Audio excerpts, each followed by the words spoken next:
మీరు శ్రీ సూక్తం యొక్క ఉత్తర భాగాన్ని పరిశీలనం చేస్తే అందులో అమ్మవారికి అంతా కూడా పద్మంతో సంబంధం చెప్తారు. పద్మప్రియే పద్మిని పద్మహస్తే పద్మాలయే పద్మదళాయతాక్షి విశ్వప్రియే విష్ణుమనూనుకూలే త్వత్పాద పద్మం మయి సన్నిధత్స్వ యాసా పద్మాసనస్థా విపులకటితటీ పద్మపత్రాయతాక్షి గంభీరావర్తనాభిస్తనభరణమితాశుభ్రవస్తోత్తరీయాः లక్ష్మీర్దివ్యైర్గజేంద్రైర్మణిగణఖచితైస్తా స్నాపితా హేమకుంభైః నిత్యం సా పద్మహస్తా మమ వసతు గృహే సర్వమాంగళ్యయుక్తాం అంటారు. అంతా పద్మ సంబంధమే. పద్మప్రియే పద్మిని పద్మహస్తే పద్మాలయే పద్మదళాయతాక్షి. ఆవిడ చేతుల్లో పద్మాలు పట్టుకుంటుంది, ఆవిడ చేతులు పద్మాల్లో ఉంటాయి, ఆవిడ పాదములు పద్మాల్లో ఉంటాయి, ఆవిడ కూర్చునేది పద్మంలో కూర్చుంటుంది, ఆవిడ శరీరం నుంచి వచ్చేటటువంటి వాసన పద్మంలోంచి వచ్చేటటువంటి వాసన వస్తుంటుంది, పద్మగంధినీం. ఏమిటిదంతా? ఎందుకు ఆవిడికి పద్మానికి అంత సంబంధం చెప్పడం?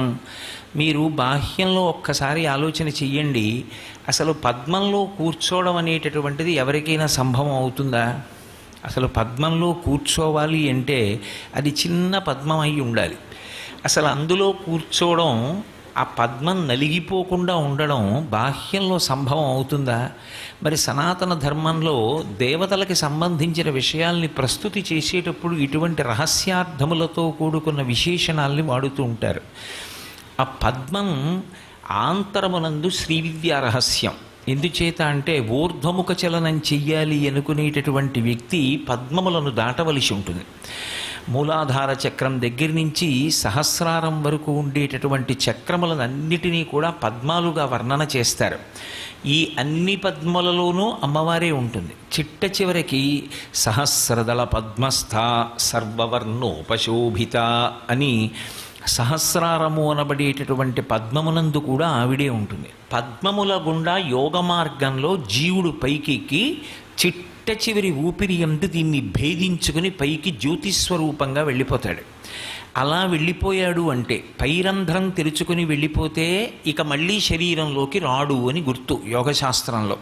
అది చిట్ట చివరి నిష్క్రమణం. అందుకే స్వామి వివేకానందుడు వంటి మహాత్ములు, భగవాన్ రమణులు, ఇటువంటి వాళ్ళ మహాభినిష్క్రమణం అంతా బ్రహ్మరంధ్రం చిట్లిపోయి జ్యోతిస్వరూపంగా వెళ్ళిపోయారు వాళ్ళు.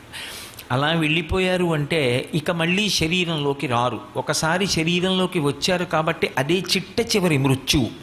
ఇక మళ్ళీ శరీరంలోకి వచ్చే అవకాశం ఉండదు. ఆ యోగ సంబంధమైనటువంటి రహస్యములను తెలుసుకొని అనుష్ఠానంలో ఆ కుండలినీ శక్తిని కదిపి ఒక్కొక్క పద్మంలోంచి దాటి సహస్రార పద్మంలోకి వెళ్ళి సహస్రార పద్మంలో పరమానందాన్ని అనుభవించి బ్రహ్మరంధ్రాన్ని భేదించి యోగి పైకి వెళ్ళిపోయేటటువంటి స్థితి ఏది ఉంటుందో అది కతిచన చిదానందలహరి అంటారు శంకరాచార్యులు వారు. ఎవరో కోట్ల కోట్ల మందిలో ఎవరో ఒక్కడమ్మాది అనుభవించగలిగిన వాడు అంటారు. అందుకే అన్ని జన్మలలోకి ఉత్కృష్టమైనటువంటి జన్మైనటువంటి మనుష్య జన్మలో యోగశాస్త్ర సంబంధమైనటువంటి సాధన చేసి పద్మాసనమునందు కూర్చుని ఉండేటటువంటి ఆ తల్లి యొక్క అనుగ్రహము చేత పద్మముల వంటి చక్రములను దాటుతూ వెళ్ళి సహస్రార కమలంలోంచి చిట్ట చివర బ్రహ్మరంధ్రాన్ని భేదించి వెళ్ళగలిగినటువంటి స్థితి యోగికి కలుగుతుంది అంటే అది నిజమైనటువంటి లక్ష్మి. అది ఇంకా పరమోత్కృష్ట స్థితి, మోక్షలక్ష్మి. ఇక మళ్ళీ రాడిక, ఇక అది అక్కడతో విడుదల పొందాడు జీవుడు.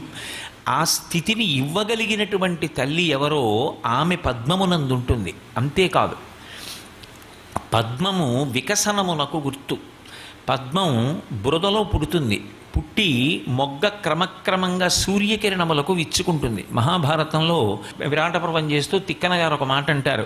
నీరజాకరములు నిష్ఠయి చేసిన భవ్యతపంబు ఫలమనంగా దినసముఖాకి నందిత చక్రయుగ్మకంబులయనురాగంపు బ్రువనంగా హరిహర బ్రహ్మ మహానుభావంబులొక్కటింగాగరగిన గట్టియనగా అతుల వేదత్రయలతికాచయము పెనుబొందన్ పుట్టెడు మూలకందమనగా అఖిల జగముల కందెరయగుచు జన సమాజ కరపుట హృదయ సరోజములకు ముకుళనంబును జృంభణంబున నర్చి భానుబింబంబు పూర్వాద్రిపై వెలింగే అంటారు. ఆ సూర్యకిరణ స్పర్శకి పద్మం విచ్చుకుంటుంది. మీరు ఇంక ఏది తీసుకొచ్చి దాని దగ్గర పెట్టండి, అది విచ్చుకోదు. విచ్చుకోనటువంటి పద్మం ఒక్క సూర్యకిరణ స్పర్శకి విచ్చుకుంటుంది. సర్వం శ్రీ ఉమామహేశ్వర పరబ్రహ్మార్పణమస్తు. స్వస్తి.